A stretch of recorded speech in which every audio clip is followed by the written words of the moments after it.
to another episode of the Launch Sequence Podcast, episode 38 this week.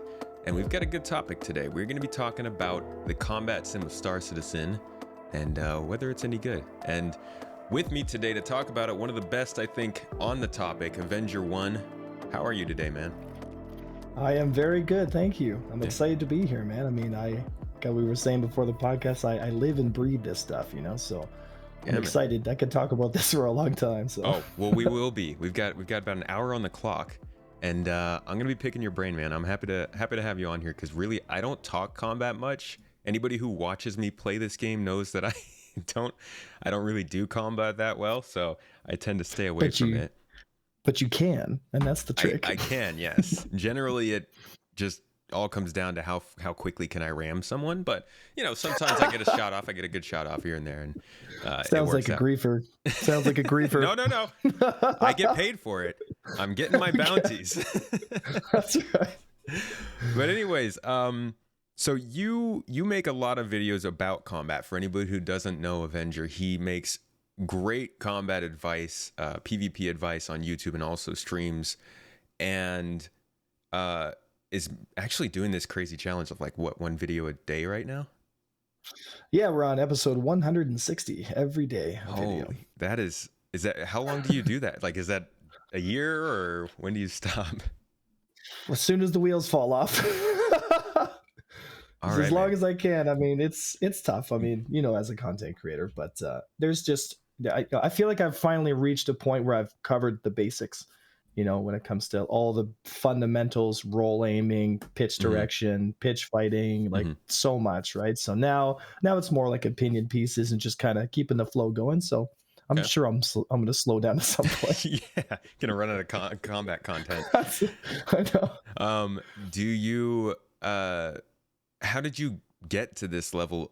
You know a lot about combat. Did you start off with playing flight sims way back in the day, or have you been doing this space stuff for a while? What's your story? Sit down, kids. So I brought my prop with me. No, I'm kidding. But so I started like many kids in the 90s. I played this old Star Wars game called X-Wing versus TIE Fighter. Right. And X-Wing versus TIE Fighter was this old Star Wars 90s game, which was pretty simple. There was no strafing or 6 degrees of freedom. It was essentially World War II planes in space, right? Mm-hmm. And I remember playing that when I was a kid with this old little Sidewinder joystick, which just had one little red button and 2 little hat switches. It was super rudimentary. And I remember as a kid playing that game and just being completely blown away, And I, like many kids, I think, Star Wars fan through and through. I had them on VHS tapes over and over and over. So that's where the obsession kind of started. I just got so sucked into the whole dogfighting. I wanted to be like Luke Skywalker, when I was a kid. Yeah. To this day, right? I still have some of the props, And now you're looking at flying next to Luke Skywalker in the game. Right. What I mean? So it's funny how it all comes around. But, I started there, and then later on down the road, I started playing other games. I got into EVE Online, and then I got into eventually Star Wars Squadrons, which is where I kind of started this whole thing.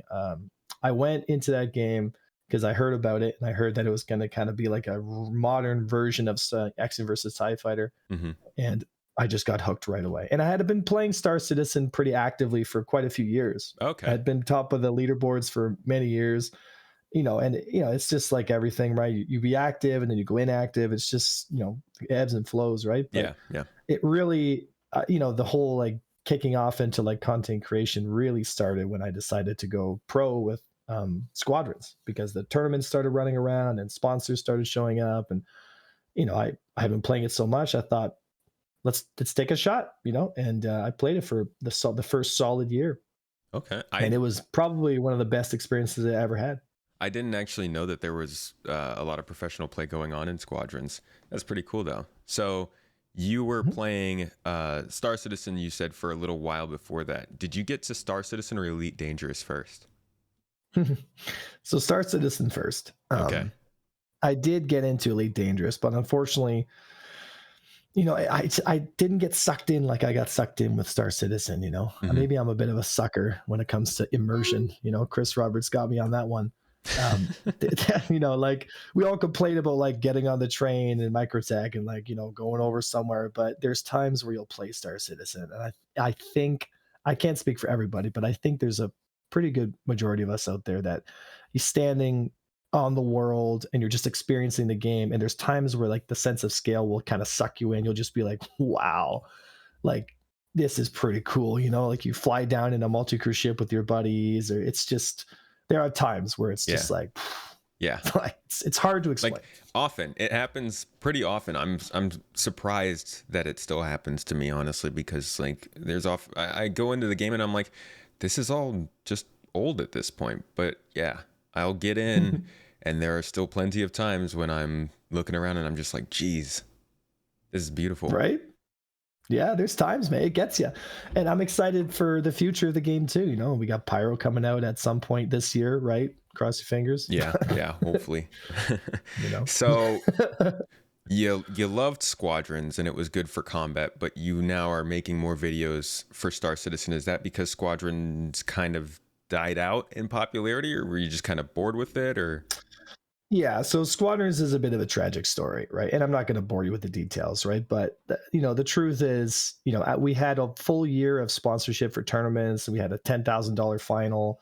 Actually, no, we had a $20,000 final. It's just 10,000 for like the winning team, and okay, that was sponsored by my buddy Eckhart Slatter, who's a great guy, right? And yeah, it's like, I know.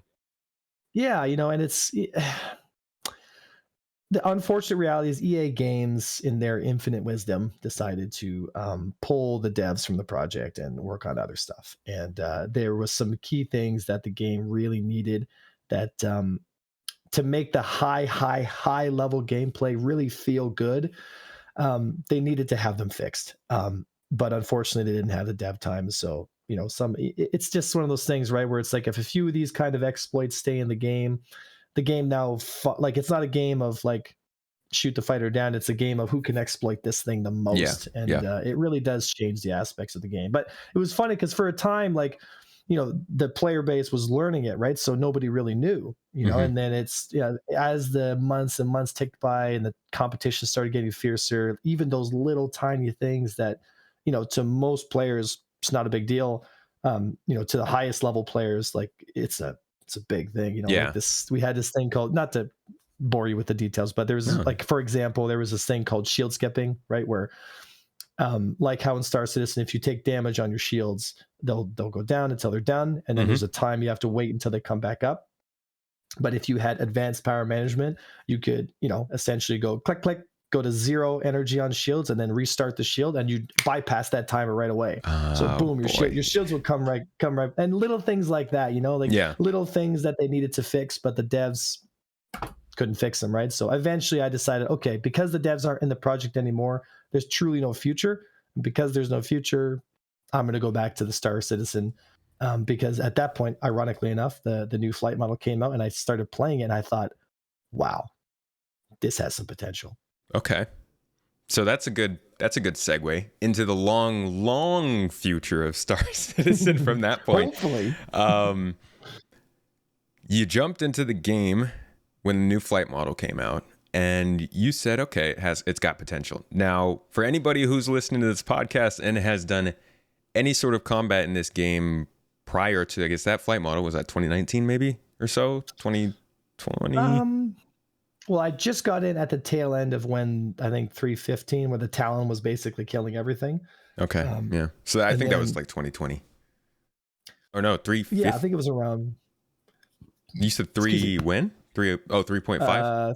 315, I think. 315. That was back, like, I played all the patches, but when I say, like, I went from playing Star Wars Squadrons to like going full-time Star Citizen. Right. That's right. Okay. So right before the flight model ticked over to 316, or was it 314? Well, the big flight model change was back a while. Or you're talking about the new combat rebalances they did last year? Yeah, the point where they went from like the MAV thrusters being equal around all sides to now having like strong bottom thrusters and like having the whole, combat change. Oh yeah, I think that was a little while ago. But yeah, but anybody who has been in we'll say the historical combat scene in Star Citizen knows that we have gone back and forth so much and had a lot of disagreements about how combat runs in this game. So you jumped back in and you actually felt like it was good. Is that kind of a general consensus of the PvP crowd? I don't know. I can't talk for the PvP crowd in that Fair. sense, right? That's I mean, fair. I got some guys that, the guys that are playing, and they'll give you one answer. They'll say, like, yeah, it's good, right? But there's so many friends of mine who are incredible pilots, and they're like, yeah, tell me when it's good. So it depends, right? Yeah. It is the way it is, right? But I remember, back when it was like 0.8 and then the 1.1 and 2, and I played them all, man. And I've seen it be really good, and then 3.0 really bad, and then like the cone gimbaling taking all the skill out, and then it goes all over the place, right? Yeah. And I get it.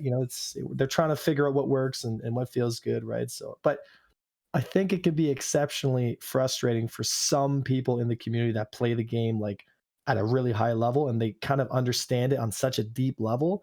Like, solutions seem to come a little easier to the people that really have the time in. I mean, I had like thousands of hours clocked into 1.3, and I remember I spoke to John Pritchett for a while. He was such a good guy, man, super smart, right? Like, this guy worked for NASA. Like, you can't get a smarter guy than this. Like, Yeah. I think in a way he was too smart because he wanted to model everything. Yeah. His it's I just remember incredible, right? his ideas for the hover tech were pretty wild and just never able to get fully implemented into the game. Right. And that's the way she goes, right? Yeah. But it depends who you ask, right? But from my point of view, I think where we currently are right now is playable and exciting and fun, and it's like at least good enough that you can start playing and enjoying yourself. But where it's going is where I'm like, no, this is where I'm excited. All right, and we will get to that. We're gonna talk about the future, but before that, so you said something. You said something about the people who put a bunch of hours into this are the people who really benefit from it. Now, Star Citizen has this thing that they do with the professions where they kind of make them so that they can be very, very hard and difficult to be good at, and then also be easy enough that somebody picks it up on their first day. Like, we see this with the mining, we see this with the medics. Do you see this with dogfighting? Or like the readouts in the HUD, the way that you can maneuver, how different things are communicated to you that are happening? Is this new player friendly, or do they need to do more work on that?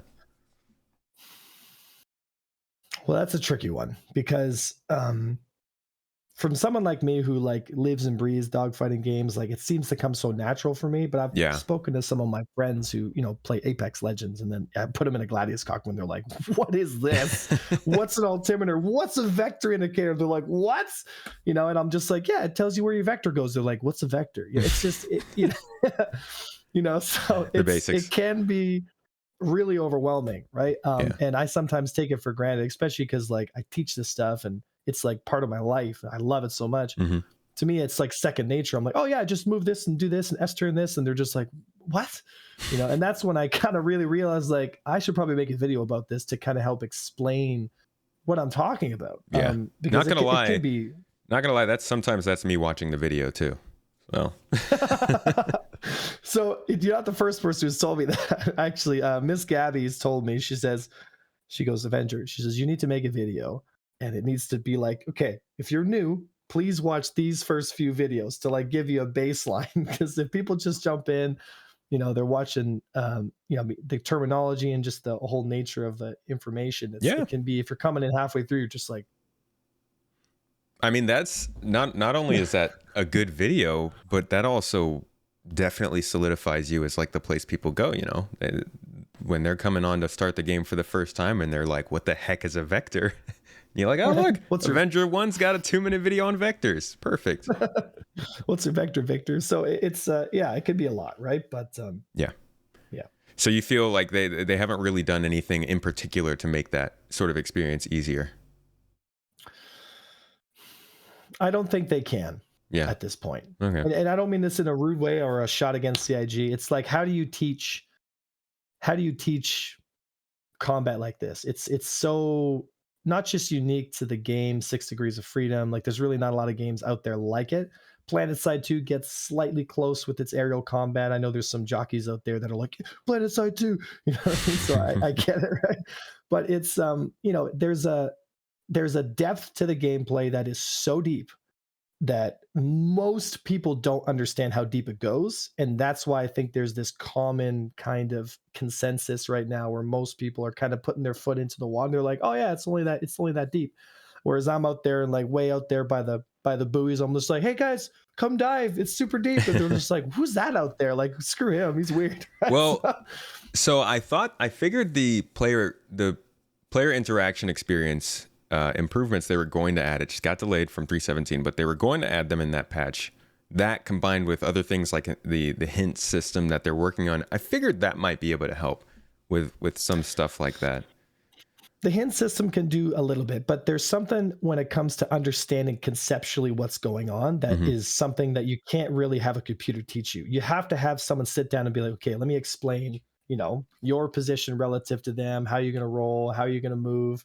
Like it's, you can get it done in the single player campaign where they walk you through it, but it's also, this is going to sound a little woo woo, but there's a feel to the combat too, right? That I think is overlooked sometimes. Like when I fly some of the like the Arrow, for example, which is my favorite fighter, right?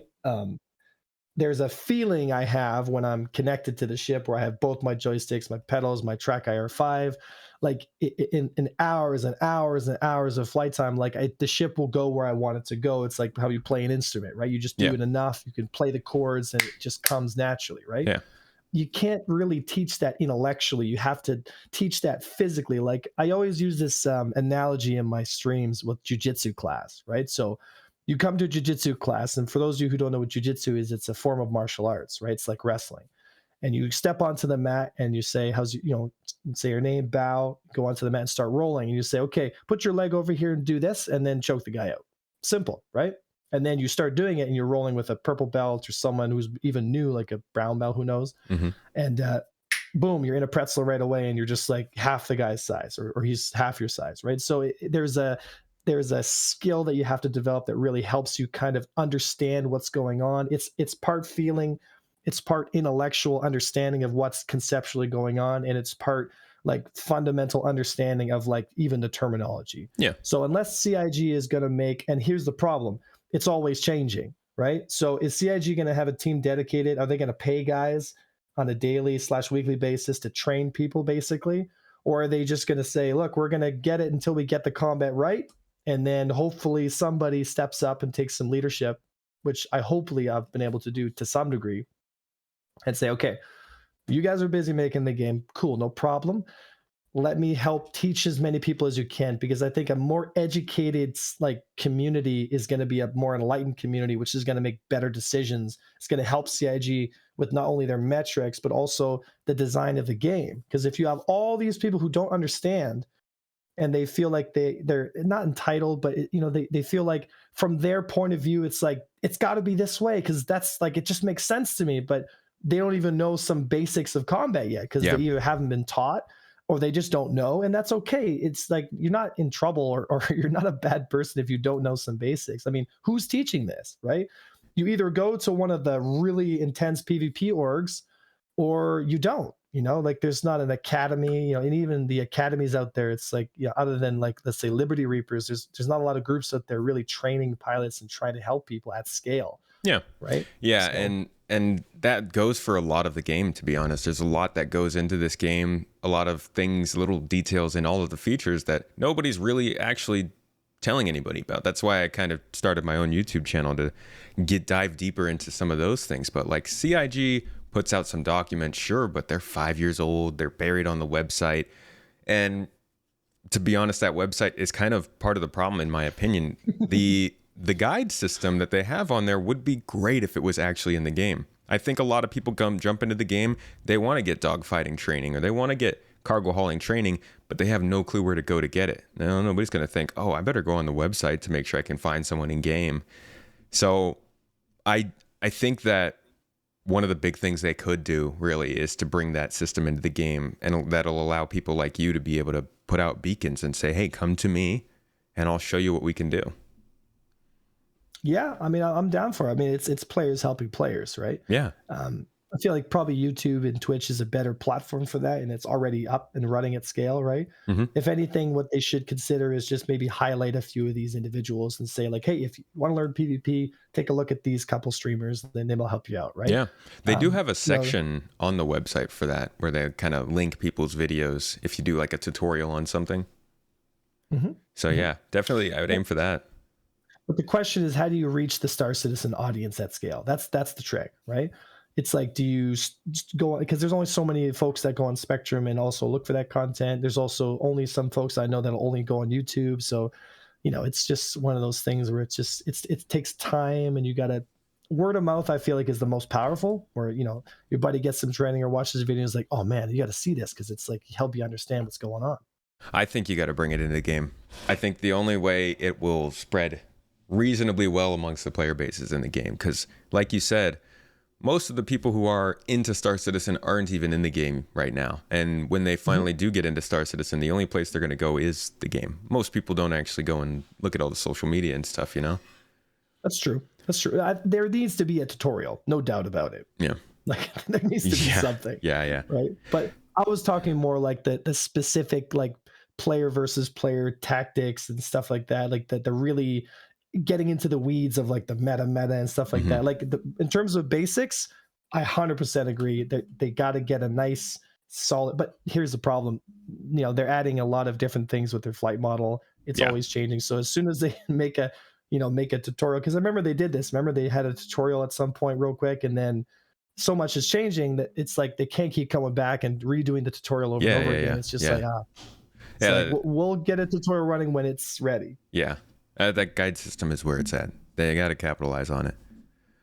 But you had also said earlier, you talked a little bit about the other games that people could be playing for space combat. And you mentioned that this one is a little bit unique. How many, could you say, name the other games this might compete with in terms of space combat on one hand, or are there more than 5? Well, it depends on the kind of game we're talking about, right? So you could argue that Everspace 2, could be a 6 Degrees of Freedom shooter similar to Star Citizen. You could argue, obviously, Elite Dangerous, right? That's, the closest, comparison. You could Mm-hmm. argue Free Space 2 with all its mods. I mean, for those of you fans out there of the Free Space 2 Diaspora mod, if you're a Battlestar Galactica fan, it's incredible. Really incredible mod that really makes you feel like you're flying a Viper. That's cool. There's so many games out there that are space shooters, but the only way, like, Star Citizen's unique in that sense. The only experience of Star Citizen you're going to get like Star Citizen is Star Citizen, right? Fair, yeah. There is a game that's out there being developed from some friends of mine actually, called HunterNet, right? And HunterNet is a 6 Degrees of Freedom shooter, made by some individuals who are very passionate about space combat, and they've got a pretty cool game. I'm not going to lie. It had a cool Kickstarter. It's a really cool project. So if you haven't seen that, you should check that out too. Yeah, I haven't heard of it. Okay, cool. Mm-hmm. Well, I always find it interesting because I was an Xbox gamer most of my life. I mean, not Xbox, console. We were, we'd switch between Microsoft, Sony, and Nintendo. But most of my time was spent on Xbox. So I didn't play Freelancer, Wing Commander. I touched a little bit like the Starfighter, what is it, Jedi Starfighter game. And really, this is my real first dive. This and Elite Dangerous, both within like a 2-year period, were my first real dives into computer-based space combat. And I feel like from what I've experienced, at least, they're wildly different in how Elite is very much like, no, do not turn that way. You better only be thrusting that way or shooting in that direction. The Star Citizen is kind of like, well, you can try that, but you might black out or something. Love the blackouts. What's better in your opinion? Well, I think that's always subjective, right? I mean, for me personally, Star Citizen is ahead of the pack in every way. Okay. Does it crash? Yes. Is it frustrating? Absolutely. Is it fun? Yes. Is there nothing else like it? 100%. Like when it comes to games like Elite Dangerous, like the way their flight system works is it is 6 Degrees of Freedom, but it rewards certain behavior, right? And so if you were to make a true 6 Degrees of Freedom game, you look at a game like Into the Black, which was a game designed by actually some of the original devs of the old TIE Fighter games. Mm-hmm. And it is as realistic as you could possibly get when it comes to like a space shooter in space, right? It's still in its Kickstarter phase, right? But with Star Citizen, they've kind of taken a bit of an approach here. I think it's because Chris, like, he watches Star Wars and he's like, I want to see that in the game.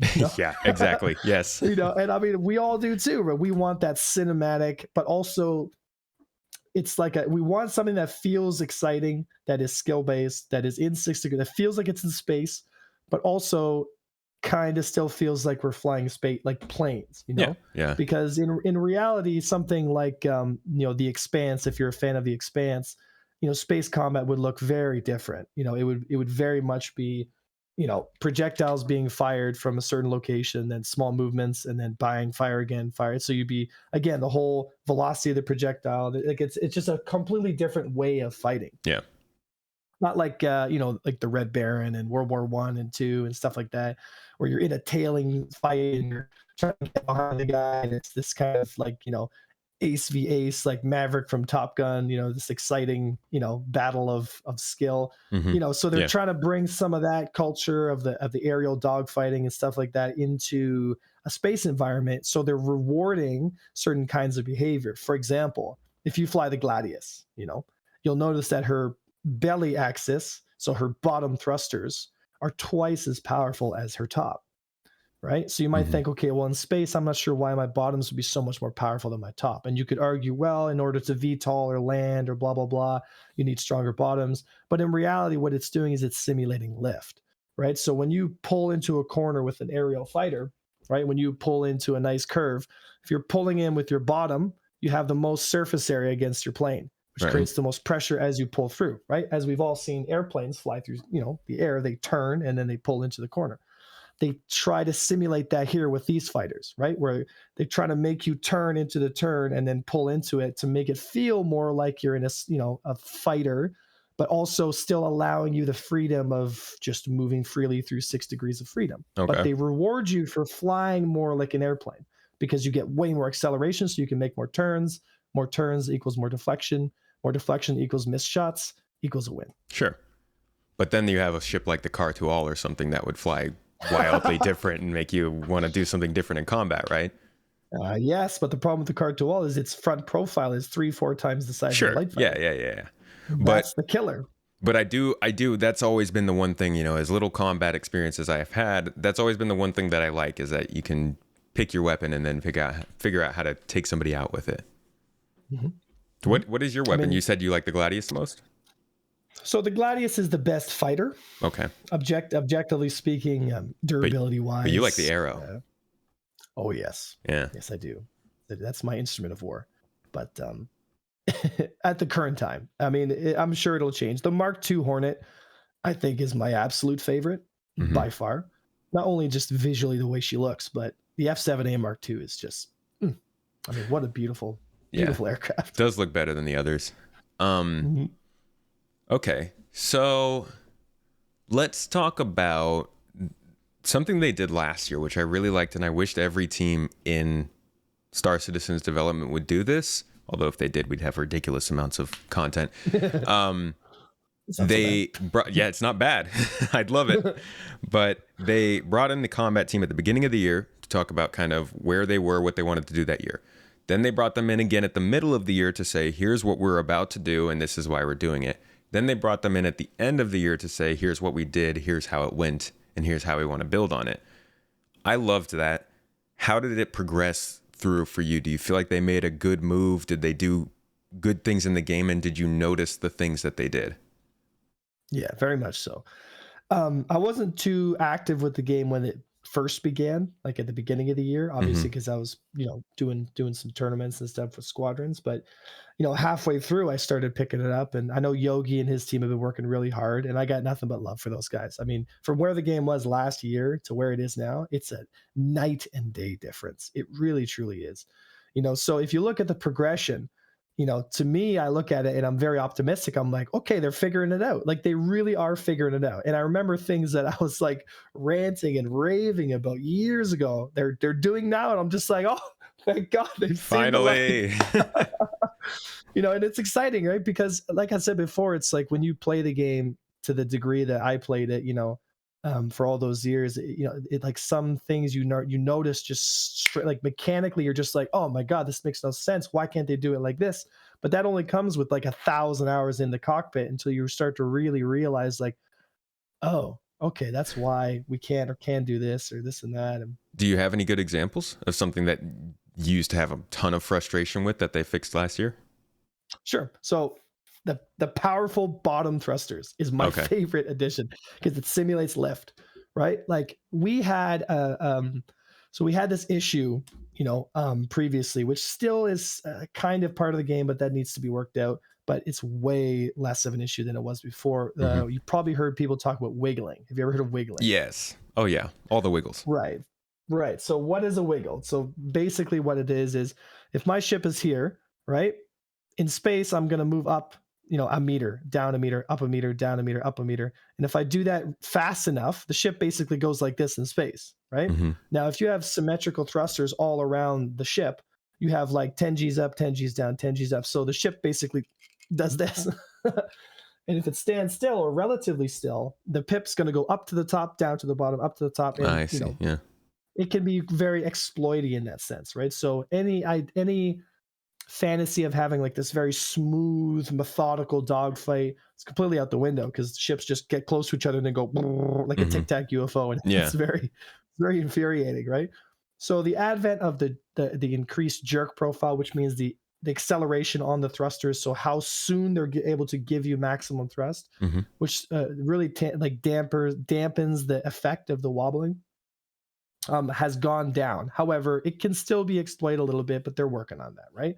But where it was before compared to where it is now, it's like big change, big plus. Like that's a huge step in the right direction, Okay. especially when it comes to the feeling of, because now you have to, with the enhanced speeds as well, like, pre-nosing.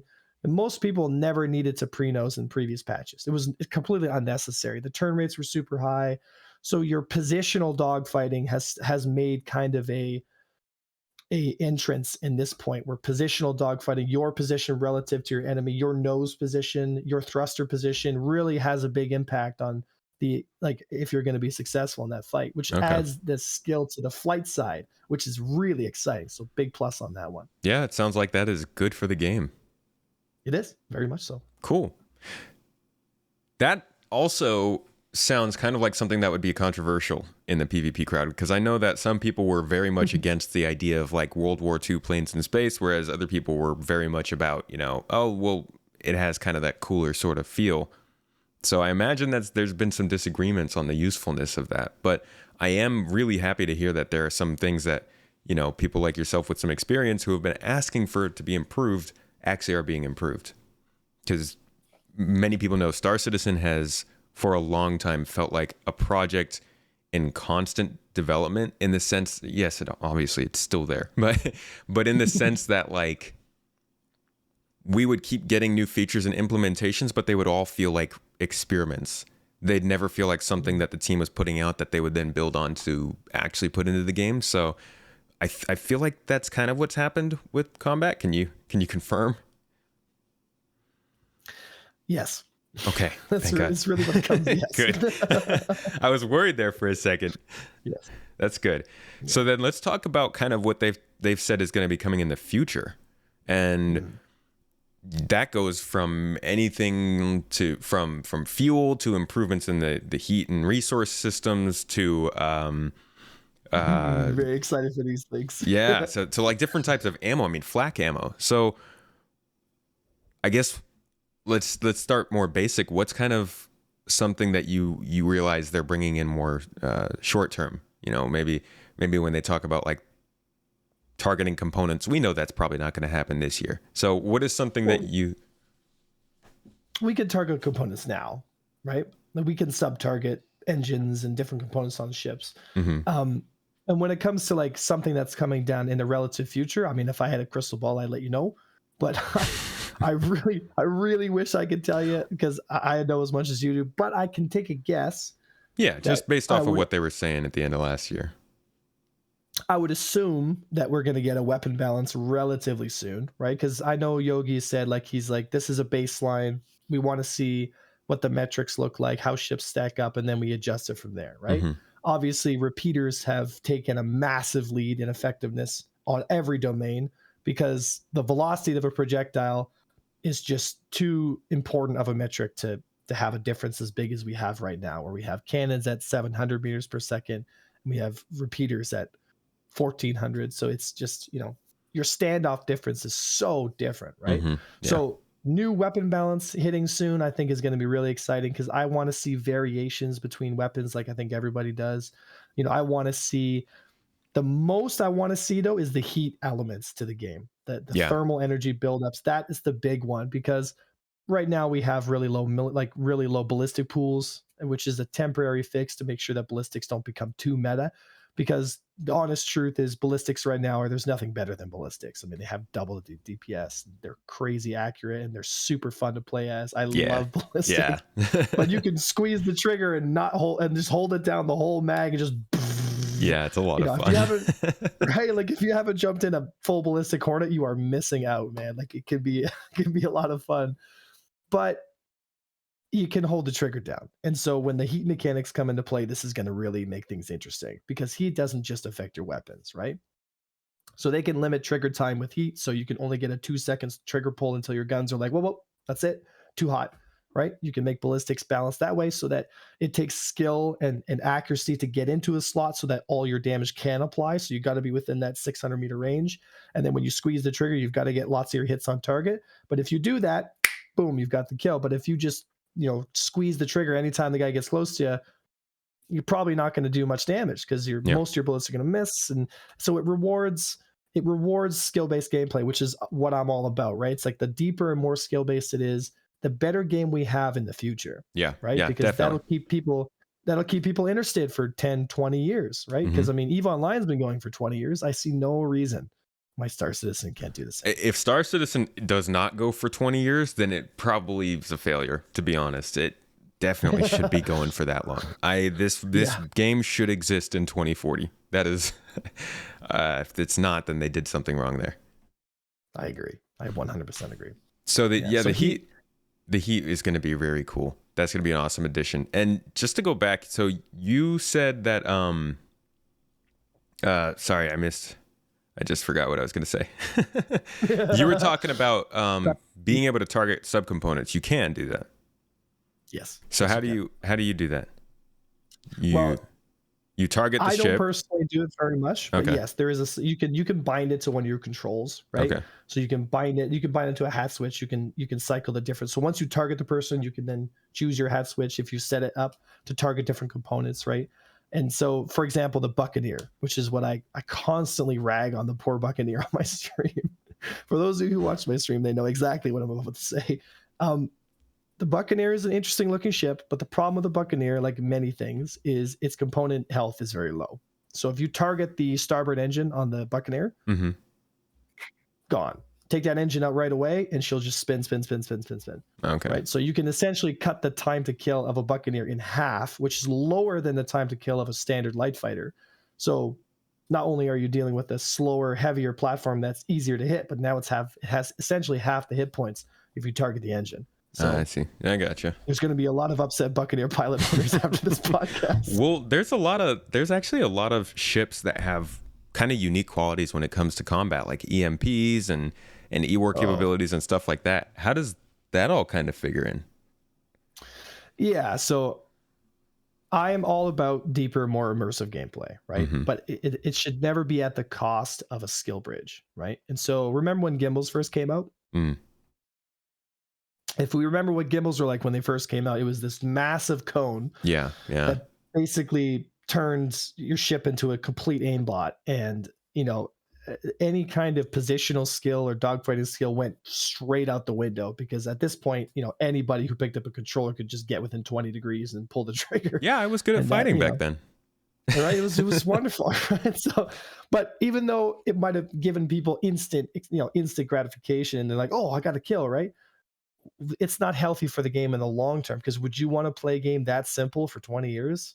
Like, I guarantee people we get so bored. They'd be like, "Oh, great, I got engaged. Well, it's not like I can do much because I don't have enough health or whatever." So it turns into more of an EVE Online style game, where it's like, okay, I have this ship, it does this much DPS, because the actual tactile skill of the performance of the ship, there's not a lot of room to wiggle there, you know. So definitely. Okay. Well, to be honest, the combat in the game is something I haven't really gotten too deep into. I love the Super Hornet, as that's my go-to ship for dogfighting. With the turrets on top, I usually take them off, throw a C788. Should keep the two size 2s on it. I use them. I do use them, but every once in a while I like to switch out the big one for the boomstick on top, because man, that thing is fun. That thing is great. Big gun, go boom. Yeah. But I don't know much about capital ship combat. We've had a couple of big events go on in the last year, Xenothreat and I guess Xenothreat. I mean, we tried to take down the Bengal last year, of course, but that's the main place we've been fighting, like Idris. And besides that, I don't know much about capital ship combat or what that would be like. And I understand there aren't many other games on the industry right now where you would be fighting a capital ship. So there's not much to compare to. But what are your takes on how that's been playing out? Do you feel like they're in the right place, headed in the right direction for that kind of stuff? Yes and no. So I think we're a little early in that respect, because what we need, like look at what we have right now. We have an 890 jump, which Morphologist does a fantastic job breaking down how beautiful the ship is. Oh yeah. We have a Carrack, which is a long-range military expedition craft meant for recon or special forces stuff. Not exactly your premier tip-of-the-spear combat ship. We have the Hammerhead, which is a corvette, so I wouldn't call it, a capital ship, but true, she's pretty cool. She's got lots of teeth, so it's definitely a lot of fun to fly the Hammerhead. And we've got, and that's pretty much it for big ships, right? The Crusader Ares, the Crusader Hercules. Starlifters, right? Which again are troop transport carriers rather than like military capital weapon platforms, right? Yeah. So we do have the Idrises in the game, obviously, but we can't fly them. So, the NPC effectiveness is 1/100th what the capability of the ship platform could possibly be in the hands of a human, right? Yeah. So what a human Idris could look like when it's crewed by effective teams and players is going to dwarf the capability of what we currently see with the Idrises that we're shooting at Xenothreat, right? So in terms of capital gameplay, it's hard to say, right? I think where we're going, like, because we're in this kind of 6 degrees of freedom, obviously capital ships are going to be slow, right? I mean, I hope so. I see no indication of ships like javelins like running around doing strafing runs against gladiuses. So, I highly doubt that's going to be the case. Now, when they might be fast in a tactical sense, in that they're quick on quantum, they're fast in a straight line after they've been able to build up some speed. Sure, okay, I can go with that, right? But they're not exactly going to be moving around fast, right? Yeah. And nor should they. So the tactical aspect of the capital ship gameplay will come down to the helms officers for the different capital ships, and that's going to be really important. So positionally, I think it's going to be really exciting, because if you position, for example, right, we're in a little bit of imagination territory here, but I think we can kind of argue the effectiveness of Idrises at long range compared to a javelin at shorter range, right? Yeah. So an Idris at long range could be sniping something like a javelin from 10, 15K, who knows what the range is, right? So if you warp your Idris in, or you position your Idris in a blind spot where somebody in a capital ship like a javelin doesn't expect it, you could do some serious damage. And then you also add, like I did a video literally today where I talked about the balance triangle, where I said you have 3 categories of ships, right? You have capitals, which have the edge against fighters because their fighters don't have the capability to damage the capitals. So they're essentially ineffective, relatively speaking. And if they're not ineffective against the capitals, then they should be made to be relatively ineffective, right? That's not to say that if you have an uncrewed javelin and you're a bit of a interesting individual that you're not going to get killed by a gang of light fighters. But, in a military setting against 2 coordinated groups, I shouldn't order my fighter fleet essentially after they've dealt with the bombers to go like, okay, guys, let's go attack the javelin by ourselves now. It's just like, well, I mean, hold off. We need some Bring bombers, in someone else. We need something, right? Like, we got to get through the shield. So, and I hope the game goes that way, right? And And then when it comes to the bombers are vulnerable to the fighters, but they're also very effective against the big stuff, right? Right. Because they're fast enough to get in, avoid some of the PDCs and turrets, drop their payload, which will be very, very high, and then scoot out before they get blasted, right? I'm sure the capital ship will be able to snag a few of them, you know. Yeah. But in the long term, it's like if you have a fleet of gladiators, well, you're in a lot of trouble because that's a lot of size 5 torpedoes. Yeah, don't do that. Do you ever man a turret or participate in like multi-crew combat? All the time. Yeah, So we do multi-crew stuff all the time. So one of my main concerns, one of my main concerns has always been with the combat. As much as I fantasize about this idea of like big ships with players on it shooting other players and fighters, and they're all flying and doing all this stuff, I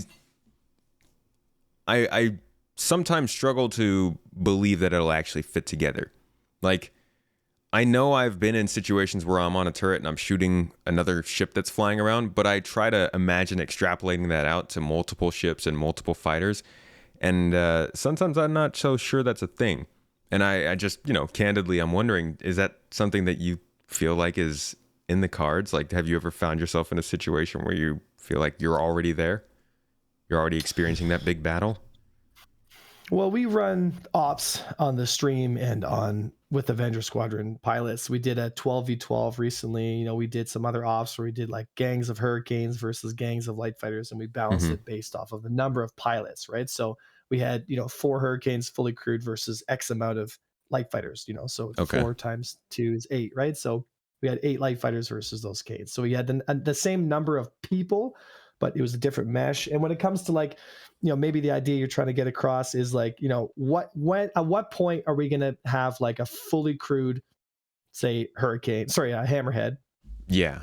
Versus another fully crewed Hammerhead with a fighter screen, with bombers. Those are things that we can do now because we have a 50-player cap, but 50 is really not that big, right? So you're basically stuck to 25v25, which still can feel really large, but, we're supposed to be getting at some point like these 200-300 man battles, or maybe even more. It's like this kind of, and that's where I kind of chuckle. I go like, okay, well, let's pump the brakes, guys. That's what I think exactly. What's reasonable is probably a 100 man player count, right? 100 person player count, right? So you get a 50 and a 50, which could be doable, right? Because if you have, a 12 pilot fighter screen locked in on the deck of an Idris, that's 12 pilots right there, plus the 5 people needed to crew the ship, right? Now people argue, wow, you need way more to crew the Idris. It's like, okay, yes, you do, but here's the answer to that question. Why would I spend 12 bodies to crew an Idris when I could spend 12 bodies to do a fighter screen and then 12 bombers? What's going to be more effective? I mean, it's the same reason we put RGB on our computer, right? It's just cool. True, but in a world where permadeath is on the line and people's losing monies and stuff, like they're going to go for the most effective coordinated strategy, right? Yeah, or look cool dying.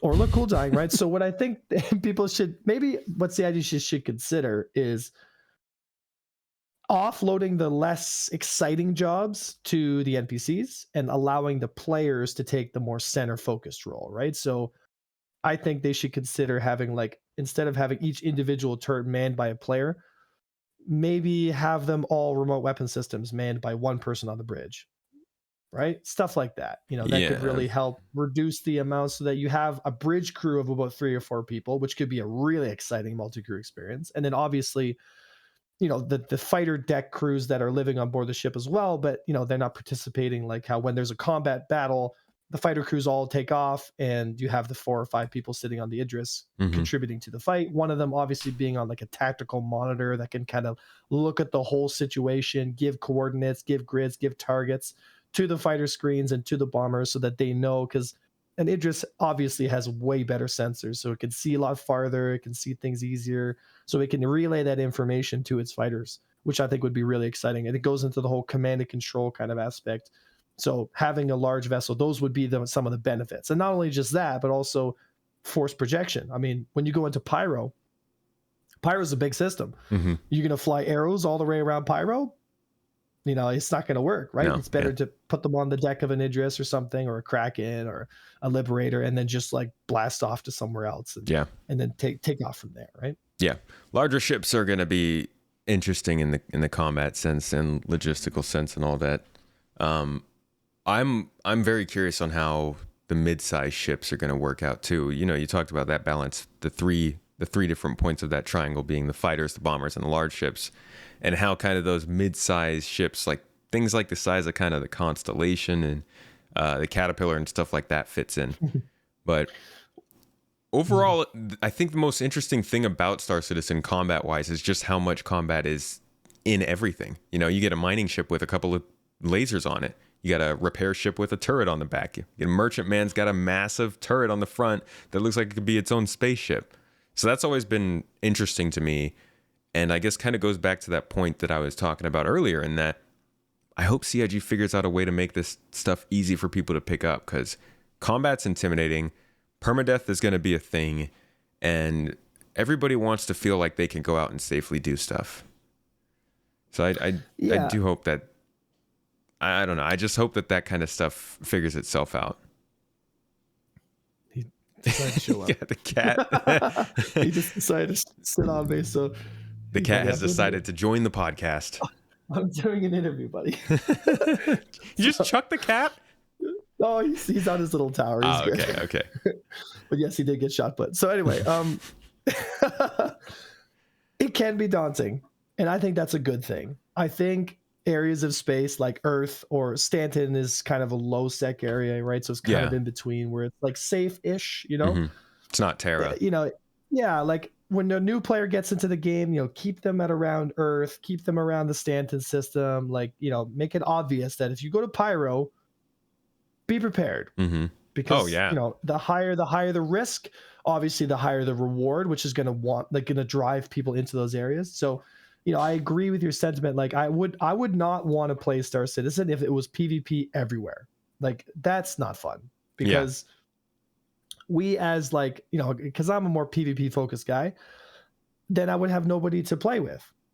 Right. And like I need equipment. Like I need JS300s at Ruin Station. I need weapons. I need attritions. I need Panthers. Who's going to ship those things to Ruin Station if I kill everybody? Like there's a whole, it's an ecosystem. I do believe in the sentiment that, and I'm betting, I think you're probably on the same line of thought here, that you should be able to PvP everywhere, but like you should also get stopped by the game, like security or somebody who can stop you, because it does it adds to that risk, that, like I said, you do want to feel safe all the time, but you also kind of want to know. You want to know that you're in Terra, you're safe, but if push comes to shove, really, then you might want to watch out. Yeah, it depends on where you go, right? Like if you go to a blind spot where there's no comm relay, and then you're being hunted by a pirate or something, it's like it's gonna get real. Yeah, you know what I mean. So yeah, I'm all for that. Right? I mean, that's the excitement of Star Citizen, right? It's like, and those stories, like because there's gonna come times where it's I mean, just think about it, right? Let's say you're your typical Star Citizen, right? You're shipping, but you've got your sidearm and stuff. And let's say you get attacked by maybe not the most organized group of pirates, right? And they may be, it's just like the sandbox experience of Star Citizen is really what drives people into it, right? Yeah. I use EVE Online as an example because it's probably the best parallel. It's like, you have wars happening in that game and in that community because of wars that happened 10 years ago.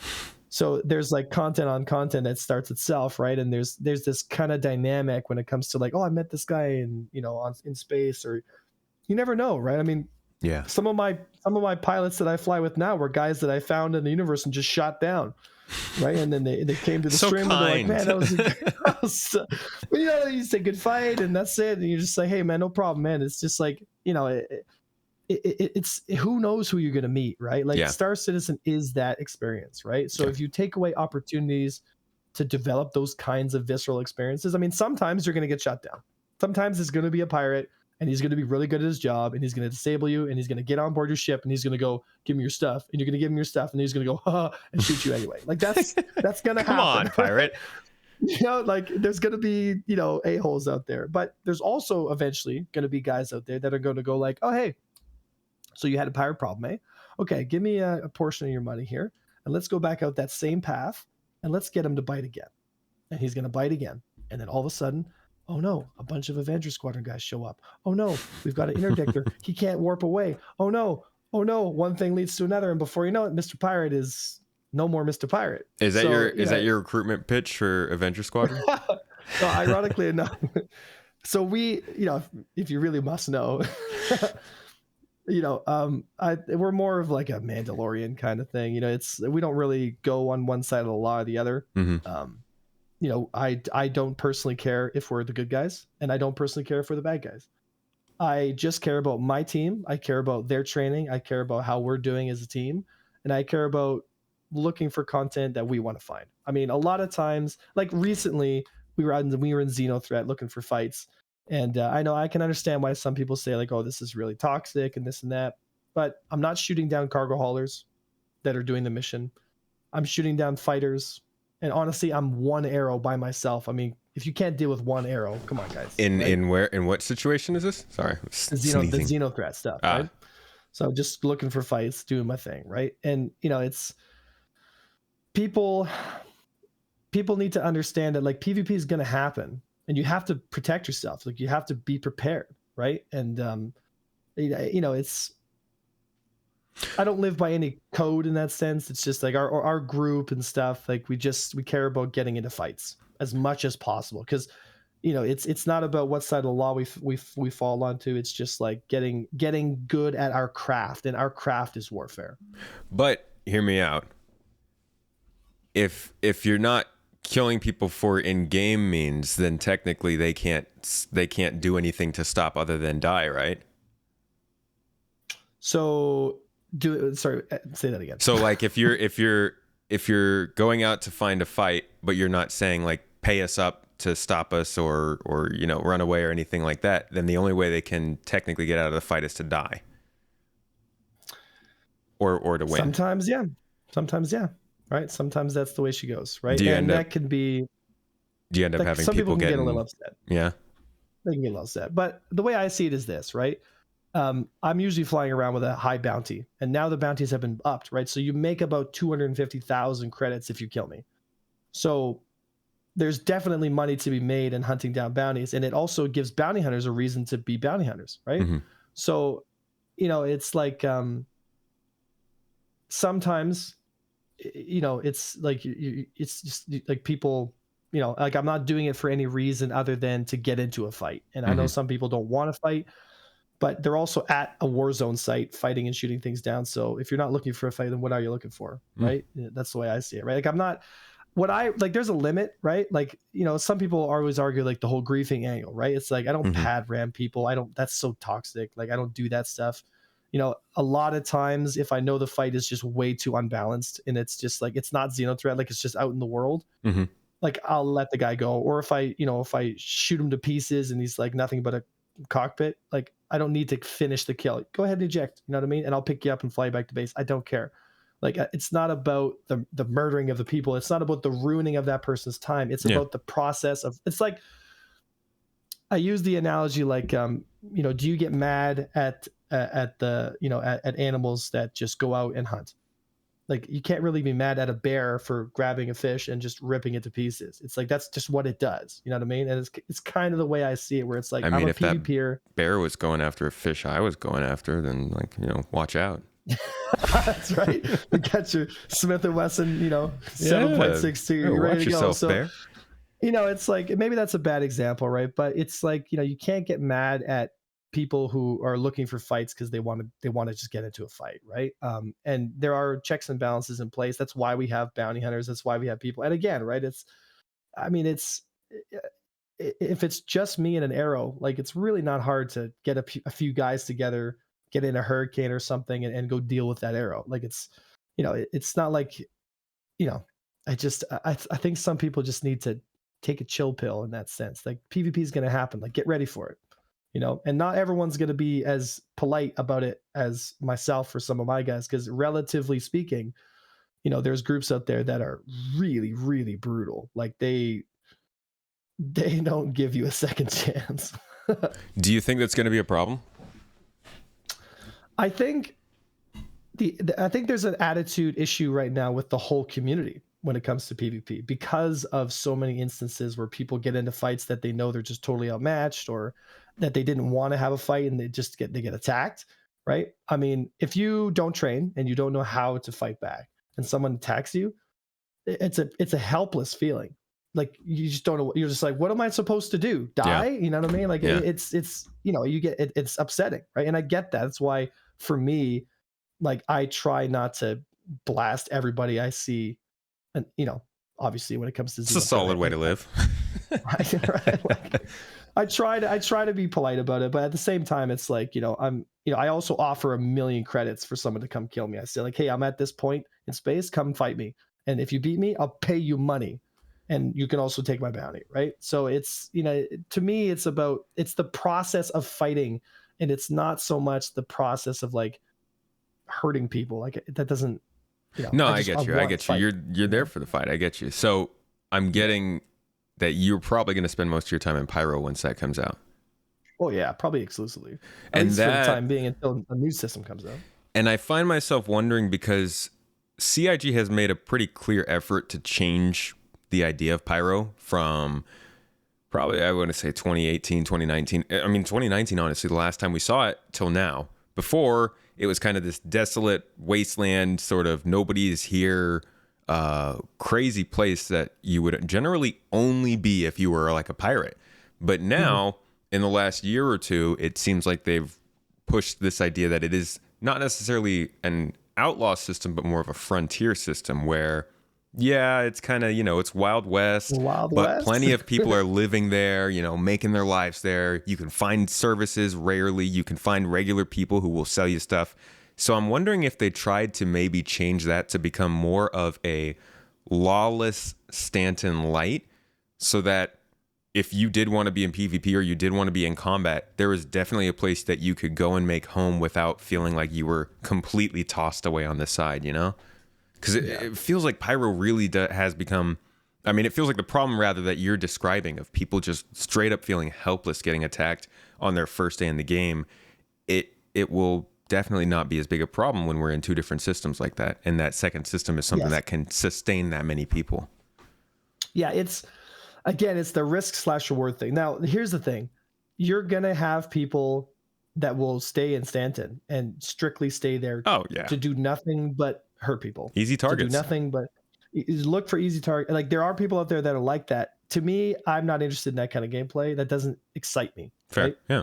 I would much rather spend time in Pyro where the high risk, high reward kind of stuff is, because I know they were talking about adding like creatures that were living on the planet that were like really worth a lot of money and stuff like that. Like all kinds of interesting gameplay loops and things to do. Also, so it's going to drive people to want to try. Yeah. But at the same time, it's like the Jump Town. It's exactly like the Jump Town thing where it's like, okay, we got a drug lab and it's just printing money. So there's people out there that'll all be there in a line and they'll stand in a line, they'll get their boxes and it's like, oh, we're all working together. It's like, great. But me and the rest of my guys, we're going to take Jump Town and we're going to make double the money because only we will get it. So unless you're willing to fight for it, I'm going to go to Jump Town and I'm going to kill everything that's not my team and I'm going to make all the money. So unless you have your own, that's the thing, right? It's like people get upset about the whole Jump Town phenomenon. And to me, it's like, that's the best part of the game. It's like, here's the thing that you have to, it's King of the Hill and you make money doing it. Right. Now, some people don't want to play King of the Hill, but they'll always be victim to the people who do.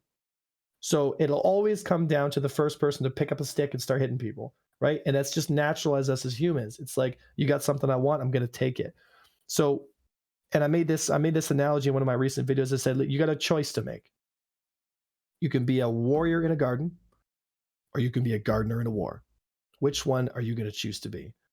If you train hard and you take PvP relatively seriously, at least you understand the basics. When those people come and attack you, not only are you going to be able to defend yourself, but you might even be able to get away with your life and get some friends and come back and make double the money. And not only that, but also kill these guys. Mm-hmm. So, you can protect your friends. And that's the whole thing. Like combat is Star Citizen. Every ship in some form is affected by combat. I mean, most of the ships in the game, a good vast 90% of them have a weapon. Mm-hmm. For what reason? I wonder. Hopefully deterrent, to be honest. If CIG does it right, I think most of the weapons, honestly, are just going to be deterrents. But we'll see. Depends on where you are. Okay, but shouldn't you know how to use those deterrents as best as possible? I mean, most people don't know how to use their real world deterrents anyways. See, maybe I look at it differently because I was military, right? Where it's like you got to train hard because you never know when that day comes where you got to step up to the plate. Right? And that is definitely a philosophy I think stands on its own 2 feet in Star Citizen. I mean, I joke, but everybody's probably going to want to know how to defend themselves in that game, or at least always have somebody with them who can. And that's part of the beauty of the game. But looking forward and looking at where this is right now, I would like to answer the question really that we came here for today, or rather combine 2 questions. Is this game, one, is it in a place where people who want a dogfight should be jumping in to start learning how it works? And 2, is it a good space combat sim? Or should people consider Star Citizen seriously as a game that they can come play to experience good space dogfighting moving forward? Yes. And yes. Okay. That's good. Wrap it up. Right? There we go. Wrap it up. Yes and yes, but they just have to be aware that it's going to crash on you. There's going to be some obvious balance issues with some things. So it's like, I always tell this to my guys. It's like, give 80%, right? Like don't go all the way. And as soon as you reach that 80%, good, just cruise control. Just chill. It's a marathon. It's not a sprint. Like you don't need to run it's to a get to the long best. marathon. It's like we got 20 years possibly, right? So it's like, in the next 3 years, if they can get their combat in a place where it's really good, then all the citizens are going to benefit, not just the PvPers, but everybody. Because don't forget too, if combat's in a bad spot, it makes it harder for the people who aren't looking for combat to get killed. Because if combat is really unbalanced, then a Starfarer that's supposed to defend itself, like right now, Starfarer is horribly outmatched. Like it doesn't stand a chance. Like a freaking dragonfly can kill the thing. So if combat is like that, you know what I mean? It's it's not healthy for them, and it's not healthy for the PvPers too, because it's like it's like shooting fish in a barrel. At some point, right, you're gonna just discourage everybody, and it's like, what's the point? Okay, that's fair. Yeah, so I mean, it's good to hear. Like I said, I'm not much into combat, but I'm really glad to hear that like combat is finally in this game. It's getting somewhere that people can enjoy and have fun with. But like you said, it's a marathon, not a race, or rather not a sprint. It's going to take a while. It's always taken a while. Things break, things get remade. And honestly, you should not spend any money on this game based on the combat you want to do or any of the gameplay you want to do. Every single ship in this game will go through rebalances. They will go through tweaks. Features will change. It's all in development. So if you are interested in doing this, if you're interested in getting into this combat stuff, just keep in mind, earn that ship in game. You can. All these ships are earnable in game. So go ahead, spend some time, do that, and learn how they work. Because there's a lot of anger that can come up when you get a ship and it changes for whatever reason, and you feel like you were owed what you had been rewarded when you spent that money. So just something to keep in mind. But Avenger, dude, there's been a great talk. Passed up that hour mark. I told you I was going to have you for a little while, man. But I would like to, before we go, just let you say anything else that you'd like to say about this topic and let everybody know where they can find you and your content. Thank you so much, man. I had a blast. You can find me on Twitch at Avenger__1 and on YouTube at Avenger One. And then the other thing I'll say is, if you want to get better at the game, get yourself 1% better every day. And before you know it, in a month or two, you'll be a monster. It's incredible how good people can get if they just put a little bit of effort in every day, just by 1%. You'll be surprised. I should really start doing that. Yeah, brother. All right. Well, everybody, thank you so much for listening to this episode. Thank you, everybody, all the supporters who were here live. If you would like to listen to these podcasts live or ad-free, you can find it on the audio platforms, or like I said, listen to it live as a supporter. We are completely supported by Patreon no ads. So it's a great help. Anybody who is willing to sign up over there, it helps me pay for rent, for food, for everything. So thank you so much. And one last time, Avenger One, thank you again for being here on the show. And I will see you next time. Thank you.